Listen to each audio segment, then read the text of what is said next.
Muy buenas noches, amigos oyentes, televidentes, internautas y hermanos migrantes que siguen Ecuador TV. Esto es Un Café con JJ y hoy, programa número 67, hemos invitado al magíster Guido Chiriboga Jay. Él es analista internacional, también fue asambleísta por la provincia del Guayas, decano de Ciencias Políticas de la Universidad Casa Grande y expresidente del movimiento CREO. Guido, gracias, porque vamos a hablar de un tema que hoy es noticia y es la transición en Venezuela. Para poner un poco las cosas en contexto, en los cálculos de los analistas políticos, ¿estaba la extracción de Maduro? Porque ya venía repitiéndose un poco la historia de que ahí viene el lobo y no llegaba, ¿no? Pero el lobo se iba acercando y dando pasos. Había un aumento progresivo de la fuerza, que lo comentamos contigo incluso. Recordemos que días antes hicieron una explosión en un dique seco que había, en un muelle, como para probar la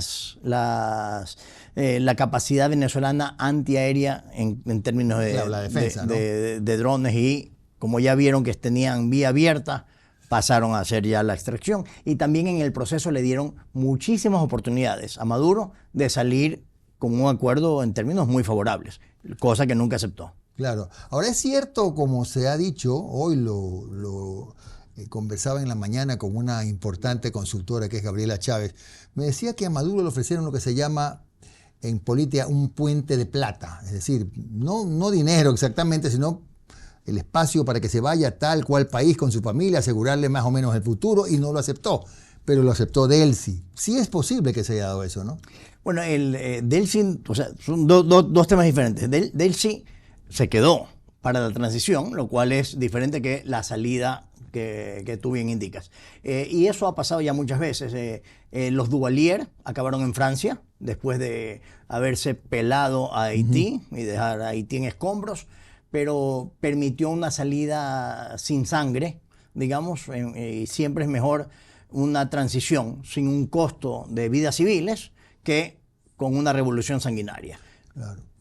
Sí. Entonces, como los Duvalier, o recordemos que en Paraguay mataron a los dictadores de Nicaragua, que también habían salido ya, en este caso, a Paraguay, ¿no? Claro. Ahora, ¿había otra salida que no sea esa? ¿Qué opina un internacionalista como tú, Guido? Tenía que salir de verdad, yo creo que por temas de principios y por temas de humanidad.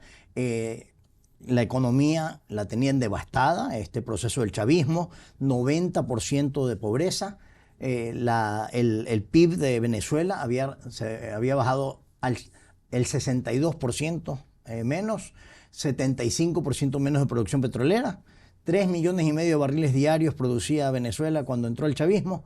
Llegó a estar en menos de 500,000. Yo me acuerdo, hace 2 años, Ecuador produjo durante un tiempo más que Venezuela en cuanto a barriles, y Venezuela tiene la quinta parte de todas las reservas mundiales de petróleo. O sea, estaba decimada la economía y la infraestructura de Venezuela. 8 millones de venezolanos, una diáspora terrible, sin precedentes. Sí. Acá tenemos 500,000 hermanos venezolanos en Ecuador. Entonces, sabemos muy bien el daño que ha causado ese gobierno al país, y ya era insostenible y no podían los venezolanos, ya habían tratado de todas las maneras de librarse. Yo he hablado con venezolanos dentro de Venezuela y venezolanos afuera de Venezuela, y todos concuerdan y están agradecidos y felices con la salida del poder de Maduro. Y nadie reclama lo que reclaman algunos extremistas de izquierda internacionales, desde la comodidad de sus escritorios. Sí, lo que decían comunistas de cafetín. Y ellos sí reclaman a favor de que ahí sí es los derechos. Pero cuando era el chavismo teniendo muertos de hambre, y no hemos mencionado los miles de presos políticos y miles de muertes de Estado, entonces muy bien removido del poder, en condiciones que en la realpolitik no había otra opción. Claro. Guido, ¿y dónde queda el concepto de la soberanía y la autodeterminación de los pueblos? Yo creo que eso se perdió en el caso de Venezuela cuando fue electo Chávez bajo premisas diferentes a las que corrió. Él dijo que iba a ser un gobierno de respeto de la propiedad privada, un respeto de la democracia, todos hemos visto que no ha habido, era el exprópiese y él róbate las elecciones. Entonces, ¿qué soberanía es eso? Y decían, ay, que lo que quieren es el petróleo. Puede ser en alguna medida, pero el petróleo de Venezuela no le llegaba de todos modos al pueblo de Venezuela en salud, educación, empleo, infraestructura. Se lo robaban todo los chavistas de PDVSA y cada vez quedaba menos y se iba para otros países como Cuba, China, Irán. Entonces, entonces, ¿dónde estaba la soberanía? Ya estaba perdida la soberanía de Venezuela. No ha habido una pérdida de soberanía. Ya no tenían una soberanía. Ya estaba perdido el gobierno y la democracia y los derechos fundamentales de los venezolanos en el poder de la dictadura. Claro. Entonces, no hay soberanía en una dictadura. Claro. Guido, ¿cómo ves tú el proceso en un primer momento cuando se produjo pues la ocupación, más que la ocupación, la extracción de Maduro y su esposa? Mucha gente pensó, especuló, bueno, es el momento de María Corina Machado. Finalmente, antes de que eso se dé, Trump salió rápidamente a precisar, no creo que no fueron los términos adecuados, pero más o menos dijo, sabe que ella no puede ser en este momento. ¿Es correcto eso de haberla dejado para una segunda instancia a María Corina Machado y tener que tratar con los mismos del círculo íntimo de Maduro? De verdad, en el mundo real no quedaba de otra. Tú no puedes pedirle a un Edmundo González, que era quien le hubiera tocado, digamos, más que a María Corina, que venga del extranjero, o María Corina también del extranjero, se sienten ahí solitos ellos, después de décadas del chavismo. No tienes infraestructura, no tienes equipos, las instituciones están tomadas por los chavistas, los militares, los petróleos, todos los ministerios, todos los hospitales, y te iban a hacer la contra, iba a ser, les hacías un flaco favor, como decimos acá, les hacías un desfavor al sentarlos ahí en esas condiciones. Y iba a fallar esta propuesta democráticamente electa. Entonces, y como estaban cuestionadas las elecciones, lo lógico es, primero arreglas y después nuevas elecciones.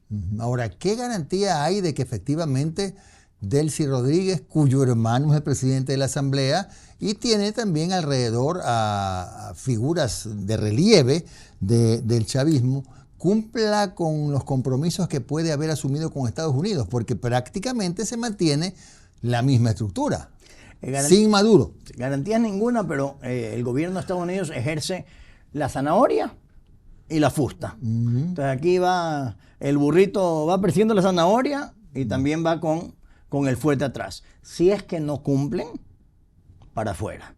Y Delcy, recordemos que Delcy también tiene casos en su contra que pueden ser atendidos en la justicia americana, norteamericana en este caso, y ella se juega hacia adelante su libertad y su permanencia política en Venezuela. Entonces puede ser un elemento importante en la transición y si decide no serlo, tendrá consecuencias personales muy fuertes. Claro, pero ya esto, si es que eso pasa, esto escalaría a otros niveles, ¿no?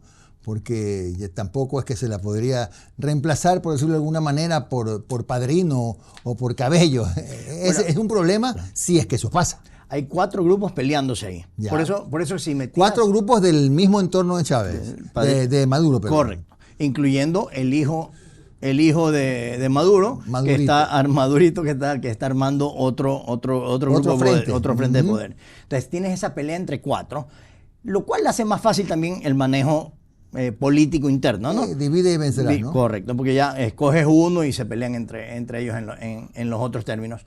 Pero, o sea, como nos pasó acá, de alguna manera, con la subida al poder de Lenín Moreno, que pasó también a partir en dos la revolución ciudadana en esa época. Entonces, lo cual hace más fácil el gobernar en ese sentido. Pero van a tener que ir en un proceso de reemplazo, ir metiendo gente de la oposición en puestos claves y que vayan aprendiendo. Y también traer, Jimmy, gente de afuera. La industria petrolera es pues, lo más importante en la economía, de Venezuela. Y es muy fácil traer gente de afuera que maneje la industria técnicamente. Bueno, hay numerosas empresas del mundo que están interesadas en invertir en la industria petrolera de Venezuela, ¿no? Bueno, bajó la producción a menos de 500.000 barriles y en el gobierno de Biden autorizó a Chevron a ir a operar en Venezuela, lo cual los venezolanos pues lo acogieron, y subió a más de 1 millón la producción de barriles diarios. Y en algún momento fue de más de 3 millones. 3 millones y medio de barriles diarios antes de la entrada del chavismo. Qué increíble. Ahora, en este escenario, digamos que las cosas estén más o menos ordenadas en los mandos altos, digamos. Está Delcy Rodríguez, el hermano, más o menos alineados. Bien, pero ¿qué pasa con las fuerzas civiles que tiene, y por miles, el chavismo-madurismo en la calle, que son gente que hace militancia no gratis, ¿no? Porque reciben numerosos beneficios que el común denominador de los venezolanos no recibe? Pero ¿qué pasa con esta gente que sí es leal? Claro, ¿Cómo la controla? Sí. Ahí van a tener que ir haciendo una transición y cortando por una opción que yo veo, ya entrando un poquito a lo económico también, que también por ahí corre parte de la solución. Una es la parte petrolera. Los bonos de Venezuela ya se han apreciado 30% a partir del fin de semana. Las acciones en la bolsa han subido, ¿no? Han subido. O sea, que estaban en default han subido 30%, bonos en default. O sea, de verdad sí se ha creado una expectativa de que el país pase a funcionar.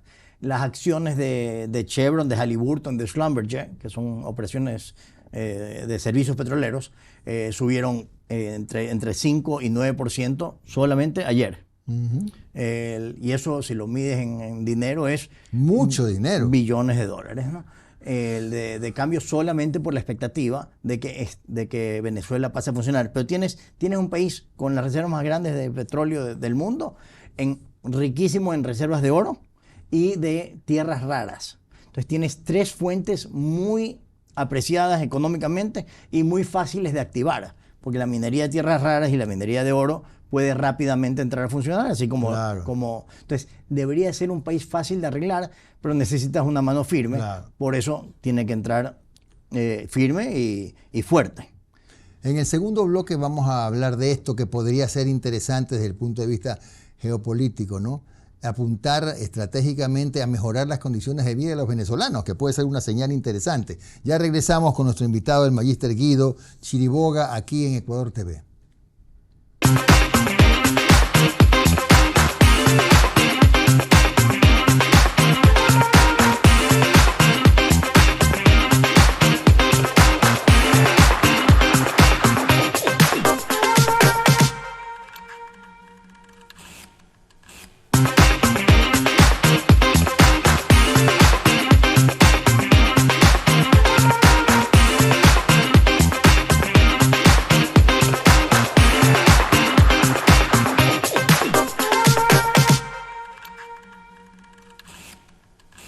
Estamos de regreso con nuestro invitado, que es el magíster Guido Chiriboga Jai.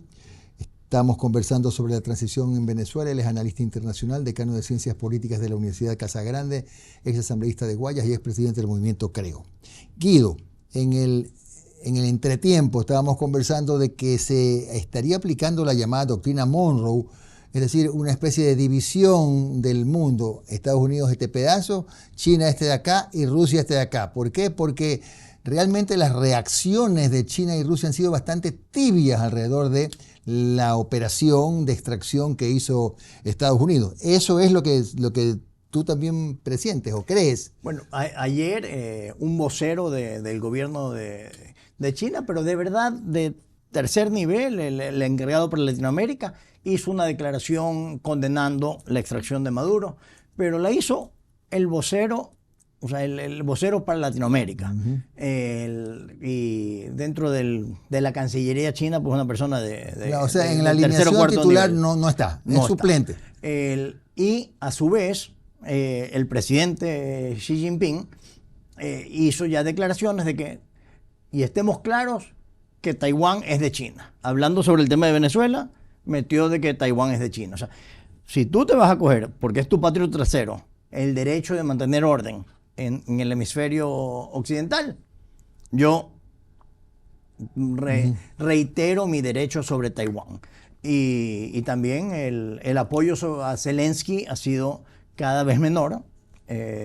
Cuando aterrizó en Estados Unidos para reunirse con Trump, no lo recibió nadie de importancia en el aeropuerto. Claro. Entonces mandas mensajes diplomáticos. Entonces, en efecto, Putin está cogiendo una relación muy importante sobre Europa, Xi Jinping en Asia y Trump en... Y hablo en primeras personas porque en efecto son caudillismos. Digamos que el mundo está más o menos repartido. En este momento estamos en extremos, polarizado absolutamente, y como Europa está dividido también, la Unión Europea no sirve ya como conglomerado, porque tienes por un lado a Orbán, o sea, Polonia, Turquía, Hungría, Italia, y por otro lado está Gran Bretaña, España, con políticas tan extremistas que ya ni conversan entre ellos. Claro. Entonces no sirven de grupo colegiado. Guido, estábamos hablando también antes del corte que podría ser una fórmula interesante como para apaciguar los ánimos en Venezuela, el que empiece de a poco a cambiarse las condiciones de vida de los venezolanos por las riquezas, por lo que está viéndose hoy en el mercado, que todo lo que diga Venezuela es bien visto, es oro todo lo que se ve de Venezuela. ¿Es probable eso también, que pase eso? Yo lo veo muy probable que si haya de verdad una mejora en la economía de Venezuela. Otra cosa que aquí, una primicia aquí en un café con JJ, la otra cosa interesantísima que pudiera ser quien pase a tomar el poder, el control de la economía de Venezuela, es dolarizar la economía. Ah, caramba. Eso sería una manera muy fácil, primero de... Están dadas las condiciones, ¿no? Yo he escuchado que buscan las condiciones perfectas, pero aquí lo vivimos en condiciones extremadamente imperfectas y funcionó muy bien. Recordemos acá cuando dolarizamos fue con el país económicamente y políticamente colapsado. En cambio, Javier Milei, por ejemplo, en Argentina sigue esperando las condiciones adecuadas, cuando él siempre su postura pública era de dolarizar la economía en efecto, ¿no? Claro. No solo en la práctica. Pero dado que el bolívar están cerrando ahorita con 642% de inflación, o sea, tiene una moneda que no sirve, el entrar y dolarizar la economía daría también un sentido de occidentalizar, porque viene Venezuela con mucha influencia de China y de Rusia dentro de todo su entorno económico del país, porque Estados Unidos lo tenía incluso estaba con un bloqueo económico, con una prohibición económica de transar con Venezuela. Pero al dolarizar ya los traes también hacia Occidente. Claro. Entonces, esa creo yo que sería una manera muy inteligente y este rápida tema, ¿no? de amarrar y también de solidificar la economía. Guido, hablando de temas mucho más puntuales en esto de la prácticamente más o menos ocupación de algunos espacios importantes en Venezuela por parte de Estados Unidos, por las acusaciones pues, de narcotráfico contra Maduro y su entorno. ¿Crees que efectivamente es cierto esto de que Venezuela financió muchas campañas electorales en la región, incluso en Europa, entre ellas en Ecuador? A manera de opinión personal, sin conocimiento de causa, si tuviera yo que apostar, diría que sí. Porque hubo campañas multimillonarias sin fuentes registradas de ingresos. A muchas campañas, a todas las campañas les exigen declaración de bienes durante la campaña, pero recordemos que en la campaña presidencial de la Revolución Ciudadana, en el inicio, en el 2007, nunca hubo dicho reporte. Nunca se presentó el reporte y sigue ese pendiente. Al no haber el reporte queda la especulación. Y hubo pues tanto de las FARC como en Colombia, como del gobierno de Venezuela, hubo gente en Colombia y en Venezuela que dijeron, nosotros financiamos la campaña de la Revolución Ciudadana. Entonces, ante una falta de aclaración de parte de quienes manejaron la campaña, sí queda grandemente esa duda. Claro, ahora, el tema pasaría, la explicación formal o para dejar las leyendas urbanas, ¿se esperaría algún tipo de declaración de la gente que ha sido capturada y está en Estados Unidos, no solamente Maduro y la esposa, para que revelen datos? Porque hasta ahora son solamente especulaciones. La verdad sea dicha, aquí no hay un papel que diga ¿Esto fue así o no fue así, no? Sí, pero el juez es el juez que lleva la causa ahorita, es un ortodoxo judío, de paso, en la Corte Federal de Nueva York.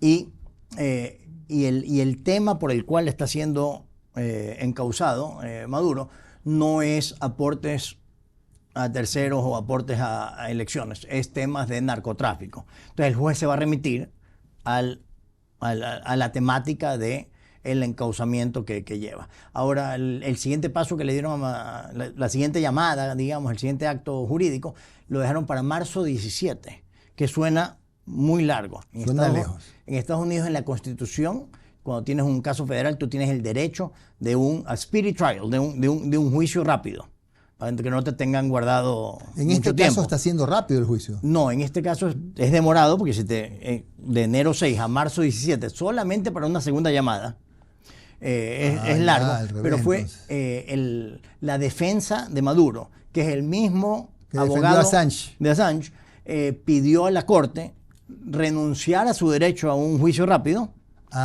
para preparar la defensa. Y aparte los abogados, mientras más pasa el tiempo, pues más cobran. timbran, pues, ¿no? Y Cobran hasta por hora. Y plata no le falta seguramente a la gente de Maduro para pagarles. Pero han renunciado expresamente a un juicio expedito. Entonces vamos a tener show para rato. ¿Cuánto puede tardar el juicio a Maduro, Guido? Lo que los abogados de Maduro quieran que tarde. O sea, Siempre pueden pedir si excepciones. aceptaban un juicio expedito, express, eso podría demorarse 3 o 4 meses, punto. Correcto. Recordemos que cuando cayó Noriega, desde que se lo llevaron, que fue de paso también en los primeros días o sea, pasado fin de año fue la extracción de Noriega, a que ya estuvo sentenciado, fueron 3 meses. Ahora son 3 meses solamente para la segunda llamada. Y el juez no podía haber negado el pedido de la defensa. No, porque después entras en que no tuvo derecho a defensa. Y pueden pedir la nulidad del juicio. Claro. De la sentencia, sí. Claro, de la sentencia, perdón, es verdad. Bien, quisiera tocar un punto ya cerca de cerrar el programa, porque yo creo que sí tiene relación. En el momento en que Estados Unidos se hace cargo de la industria petrolera venezolana y Trump anuncia, por ejemplo, que ya Cuba está por caer, se deduce que ya no habrá pues despacho de combustible de Venezuela a Cuba. Es posible, ¿verdad? No, yo diría que es cierto. O sea, más que posible, diría que es una certeza. 100.000 barriles diarios se iban... Desde hace 20 y pico de años. Desde que entró Chávez, se iban a Cuba, y desde ahí Cuba era el que marcaba la línea filosófica izquierdista para toda la región. Y hasta la seguridad para Chávez y para Maduro. Que decían que no habían tropas cubanas, pero ahora dicen que hubieron 42 muertos en estas explosiones de... 32, sí. Entonces, cubanos. Si no habían, ¿cómo se mueren? No sé cómo se mueren si que no habían. Pero tanto de Venezuela como de Cuba insistían hasta el último día que no había seguridad cubana, pero ahora que hubo los bombardeos, ya hubo muertos cubanos. Claro. Pero ¿te parece entonces que efectivamente puede ser un golpe mortal para Cuba que en este momento está pasando? Y a mí no me alegra porque hay gente, niños, jóvenes que pasan hambre, que recogen basura en la calle, que mendigan, que se prostituyen. Es dolorosísimo lo que está pasando en Cuba, y muy pocas son las cosas bonitas que ahora las redes nos entregan las dos cosas, lo bonito y lo feo, que es mayoría. ¿Crees tú que esto puede significar, por ejemplo, también, sin que intervenga militarmente Estados Unidos, la caída del régimen de Cuba? También esperaría que sí, me encantaría que pase, porque es un régimen que ya va para los 70 años de hambriar a un pueblo y lucrar solamente una cúpula política que a una cleptocracia absoluta, claro, y una narcocracia también. El problema es que en Cuba no hay una oposición visible, porque la oposición está presa. Todos los opositores están presos. Bueno, igual en Venezuela tienes más de 1.000 presos políticos. ¿Y es confirmado ese dato? Tengo un listado. Yo creo que es más, pero 1.000 y pico, 1.145 que hay en un listado que se está pidiendo que sean liberados, lo cual debería ser el primer paso, entrar a liberar a los presos políticos. Para ir terminando, Guido, ¿cuándo crees tú que se den, asumiendo que las cosas marchen más o menos bien, perfectas no, pero más o menos bien, se podrían dar elecciones libres en Venezuela? Yo pensaría unos 6 meses. Hablaban de un mes hace poco, pero es imposible que en un mes, porque digamos así, o sea, la oposición a los chavistas no van a estar listos, porque viven afuera del país muchos de los líderes porque estaban pues perseguidos o en la cárcel. Entonces hasta que salgan y todo, y hasta arreglar, tú necesitas arreglar Venezuela con mano firme y fuerte. El que ha hecho un gran trabajo en todo esto también, aprovechando aquí el café con JJ, a la distancia con el orgullo de que sea latino, es Marco Rubio, Claro, un canciller que capaz, yo diría que desde Henry Kissinger no ha habido un canciller con esa capacidad de visión y de acción y de importancia y relevancia que ha tenido claro. Estados Unidos. ¿Quién sabe si es candidato a la presidencia de la República después, no? Ya fue, Vaya ¿no? usted a saber. Y si ya fue, Nuevamente. si Nuevamente. ya fue, puede serlo de nuevo. Gracias al magíster Guido Chiriboga Jay, que nos ha acompañado para analizar este proceso de transición en Venezuela. Con ustedes, amigos televidentes, oyentes, nos vemos y nos escuchamos mañana a las 10 de la noche. Que descansen.